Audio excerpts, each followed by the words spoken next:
तो साथ ही साथ 18वीं लोकसभा को लेकर प्रधानमंत्री नरेंद्र मोदी ने कहा है कि सबको साथ लेकर चलना है और साथ ही साथ कल 25 जून है, काला दिवस यानी इमरजेंसी के बारे में भी प्रधानमंत्री ने बात की है। मुझे लगता है कि माननीय प्रधानमंत्री जी ने बताया है कि ये संसद है, लोकतंत्र है। लोकतंत्र में कभी ऊपर-नीचे होता ही है। भारतीय जनता पार्टी के 1982 में 2 एमपी थे और भारतीय जनता पार्टी कई साल तक अपोज़िशन में रही। लेकिन अभी वो 10 साल की सत्ता में आई है, तो उन्होंने बताया कि वो हम सबको लेकर आगे चलेंगे। विपक्ष भी लोकतंत्र का एक पार्ट होता है, तो विपक्ष को साथ में लेकर भी चलेंगे, उन्होंने बताया है।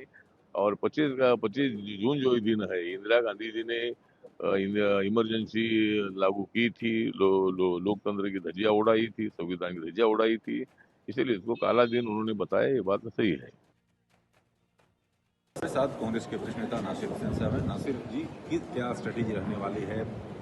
स्ट्रेटेजी सिंपल है। जन के मुद्दे उठाओ, देशवासियों के मुद्दे उठाओ, जो कोर इश्यूज हैं, जो फंडामेंटल इश्यूज हैं, जो डेवलपमेंट इश्यूज हैं, जो फ्री कंट्री में जो भी इश्यूज होना चाहिए, जो राइट्स होना चाहिए, सबको मिलना चाहिए, इन तमाम इन तमाम इश्यूज को जो पहले भी हम लोगों ने उठाए, उन इश्यूज को इस लोकसभा में भी हम लोग उठाए। लेकिन नासिर जी, जो संसदीय कार्य मंत्री हैं, उन्होंने आप लोगों से विपक्ष से मदद मांगी है, खासतौर पे जो प्रोटेम स्पीकर को लेकर जो एक नया विवाद जो खड़ा हुआ है। देखिए, हम लोग हर सतह पे कोऑपरेट करने के लिए तैयार हैं। पार्लियामेंट्री डेमोक्रेसी में पार्लियामेंट को चलाना सरकार की रिस्पॉन्सिबिलिटी होती है। सरकार को रीच आउट होना चाहिए। तानाशाही रवैये से अगर पार्लियामेंट चलाने की कोशिश करेंगे, they will face very stiff resistance from the opposition block. We are not going to dilute the democracy of this country. We are not going to see that the constitution is completely diluted in this country. We will protect our democracy. We will protect our constitution. Thank you. Rakesh Kumar Singh, India news, Delhi. हमारे साथ कांग्रेस की सांसद रेणुका चौधरी हैं। रेणुका जी, 18वीं संसद की आज पहला दिन, प्रधानमंत्री ने कहा कि सभी का सहयोग, किस तरह से आप? बहुत अच्छी बात है। ऐसे सुन के तो हमारे कान पक गए थे, हुआ तो नहीं था, मगर अच्छी बात है, हुआ देर आई दुरुस्त आई कि अब समझ में आ गए कि ऑपोजिशन की रोल क्या है और कौन क्या करना चाहिए। हम आवाज बुलंद रखते हैं यहाँ आम जनता की भाई, हमारी अपनी एक कोई इच्छा हम नहीं सुना रहे हैं। हम पब्लिक रिप्रेजेंटेटिव हैं, वहाँ आके हम रिप्रेजेंट करते हैं। सुनो, सब्र रखना चाहिए, बर्दाश्त करना। सबको उठा के सैकड़ों में होलसेल में पार्लियामेंट के बाहर कर देना तरीका होता नहीं है डेमोक्रेसी में। समझ में आ गए ना, इलेक्शन में समझ में बहुत कुछ सीख जाते हैं। रेणुका जी, आखिर कौन से मुद्दे आखिर? देखिए, सबसे पहले मुद्दा ये है नीट। ये बहुत नीट नहीं है। ये नीट का इम्तिहान में लाखों परिवारों का नाश हो गया है। माँ बाप मेहनती पैसे कबाड़ में चले गए, बच्चों को पता ही नहीं कि आगे कदम रखे या पीछे चले जाए, कुछ समझ में नहीं आ रहा है। और कोर्ट भी सोमोटो कॉग्निसेंस लेके यही करना है कि first you give relief to the students. आप इंक्वायरी करेंगे वो सब ठीक है, इनको क्या टांके रखेंगे? What is the future? ये जवाब हम पूछेंगे अपने पब्लिक के तरफ से। कितने बच्चे वहां अटक गए हैं? It's unfair. Your failure, you find the solution, do it. बस बातचीत करने के लिए एसपी सिंह बघेल जी मौजूद है। सर, जिस तरीके से नीट परीक्षा को लेकर विपक्ष सत्ता पक्ष पर आक्रमण कर रहा है, किस तरीके से देखते हैं आप? देख रहे हैं ना आप कि उसकी हाई लेवल की जांच, सीबीआई जांच हो गई, उससे बड़ी संस्था तो कुछ है नहीं है। दोषी बख्शे नहीं जाएंगे, बच्चों का नुकसान नहीं होगा।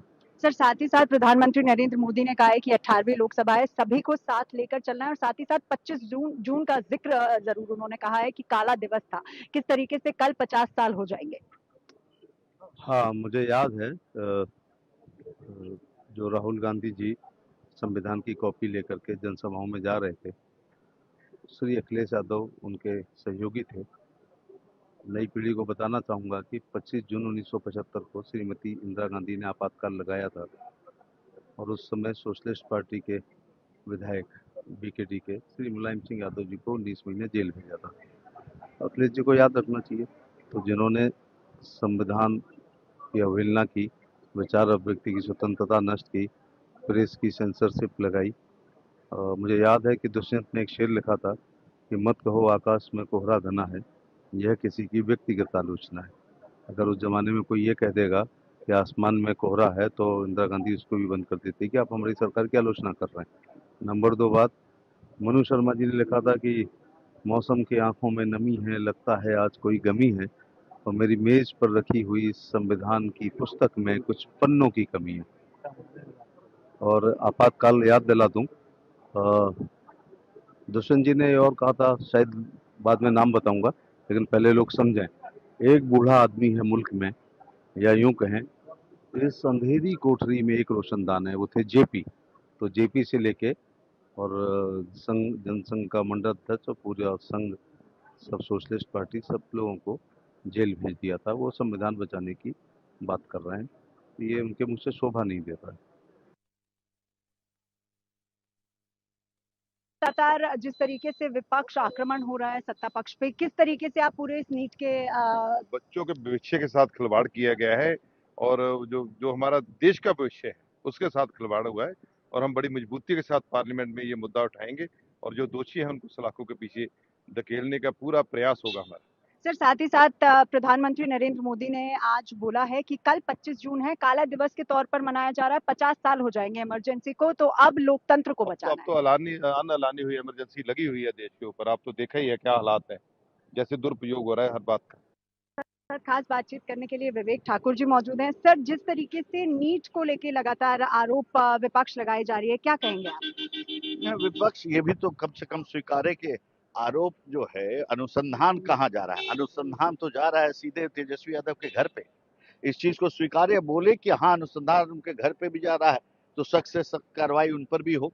सर, साथ ही साथ 18वीं लोकसभा की शुरुआत में प्रधानमंत्री नरेंद्र मोदी ने कल काला दिवस होने पर कई ऐसी बातें कही हैं, तो कैसे देखते हैं आप कि 50 साल हो जाएंगे, कल 25 जून है और कल इमरजेंसी जो थी उसको 50 साल हो जाएंगे? ये भी बात तो सही है, ये तो तथ्यों की बात है और प्रमाणिक बात है। इमरजेंसी 50 साल हो जाएंगे तो कम से कम विपक्ष का रवैया उसी तरह का ना हो, राष्ट्रहित में सकारात्मकता जो है उनके भी व्यवहार और आचरण में दिखे, यही देश भी इंतजार कर रहा है।